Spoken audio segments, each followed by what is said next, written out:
Napuno ng mga turista ang Katiklan Jetty Port sa Malay Aklan sa bisperas ng Pasko. Biyaheng Boracay sila para ipagdiwang ang Kapaskuhan sa White Sand Beaches kasama ang mga kaanak. Sa Boracay na yung lahat eh. Andun na yung lalabas ka na lang, andun na yung beach, andun na yung mga kainan. Hindi mo na kailangan mapagod. Perfect siya for family kasi yun, kompleto yung pamilya, tapos yun, maganda, maraming activities na pwedeng pagpipilian.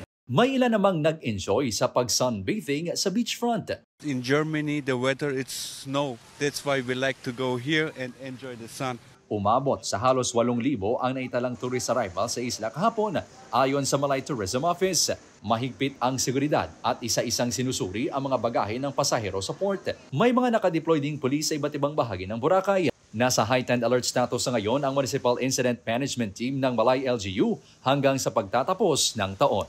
Every day po meron tayong personal at saka planning meeting, and then ni-discuss dito kung ano yung pwede pang gawin to ensure yung safety ng lahat ng tourists.